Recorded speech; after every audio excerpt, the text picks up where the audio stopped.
Kamu punya utang 5 juta rupiah. Ada dua pilihan untuk melunasinya. Pilihan pertama, bayar lunas sekaligus 5 juta rupiah hari ini. Pilihan kedua, bayar 500 ribu rupiah setiap bulan selama 12 bulan. Meskipun total pilihan kedua sebenarnya lebih besar karena ada bunga tambahan.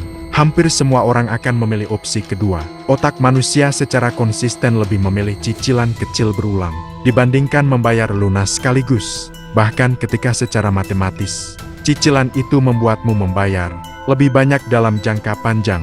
Fenomena ini terjadi berulang kali dalam hidup kita. Kamu punya beberapa aplikasi paylater aktif sekaligus, masing-masing dengan cicilan kecil yang terasa ringan. Tapi ketika dijumlahkan semuanya, angkanya jauh lebih besar dari yang kamu sadari. Fenomena ini dijelaskan oleh konsep yang disebut pain of paying, atau rasa sakit membayar. Penelitian neuroscience menemukan bahwa otak manusia memproses pengeluaran uang menggunakan area yang sama dengan area yang memproses rasa sakit fisik. Semakin besar jumlah uang yang kamu keluarkan dalam satu transaksi, semakin besar pula rasa sakit yang dirasakan otakmu pada momen itu. Membayar 5 juta rupiah sekaligus menciptakan satu momen rasa sakit yang sangat besar dan sangat terasa. Tapi membayar 500 ribu rupiah 12 kali menciptakan 12 momen rasa sakit yang masing-masing terasa sangat kecil dan mudah diabaikan. Otakmu secara naluriah menghindari rasa sakit yang besar. Meskipun itu berarti mengalami rasa sakit kecil berulang kali, yang totalnya bisa jadi jauh lebih besar dari rasa sakit tunggal yang dihindari.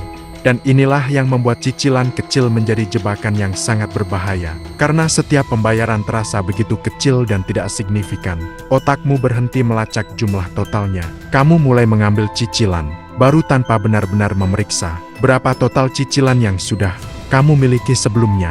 Satu cicilan untuk gadget baru, satu cicilan lagi untuk keperluan rumah tangga, satu cicilan lagi untuk kebutuhan mendadak. Masing-masing terasa ringan dan mudah dikelola secara terpisah.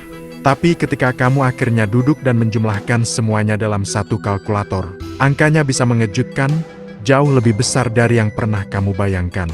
Ini terjadi karena otakmu memproses setiap cicilan sebagai kejadian terpisah, bukan sebagai bagian dari beban finansial yang lebih besar secara keseluruhan.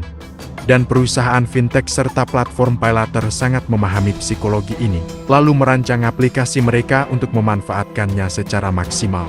Perhatikan bagaimana halaman checkout hampir selalu menampilkan angka cicilan bulanan dalam huruf besar, sementara total harga keseluruhan ditampilkan dalam huruf kecil atau bahkan disembunyikan. Desain aplikasi dibuat berwarna cerah dan terasa menyenangkan, membuat utang terasa seperti permainan ringan, bukan kewajiban finansial serius. Ini bukan kebetulan. Semakin banyak orang memilih cicilan dibandingkan lunas, semakin besar keuntungan bunga yang didapatkan perusahaan pembiayaan tersebut. Kebingungan dan ketidaksadaranmu terhadap total utang secara langsung menguntungkan bisnis mereka. Lalu bagaimana cara melindungi dirimu dari jebakan ini? Langkah pertama, setiap bulan, hitung total seluruh cicilan yang sedang berjalan, bukan hanya melihatnya satu persatu secara terpisah. Langkah kedua, sebelum memutuskan cicilan, selalu bandingkan total biaya cicilan termasuk bunga dengan harga lunas sekaligus. Dan pilih lunas jika kamu memang memiliki tabungan yang cukup. Langkah ketiga, tetapkan batas maksimal jumlah cicilan aktif yang boleh kamu miliki dalam satu waktu. Dan jangan mengambil cicilan baru jika batas itu sudah tercapai. Dengan cara ini, kamu memaksa otakmu untuk melihat gambaran finansial secara keseluruhan, bukan terjebak dalam ilusi kenyamanan cicilan kecil yang berulang. Cicilan kecil terasa lebih ringan secara emosional, tapi belum tentu lebih baik secara finansial. Otakmu akan selalu mencari jalan yang terasa paling tidak menyakitkan dalam jangka pendek, meskipun itu berarti menanggung beban yang lebih besar dalam jangka panjang.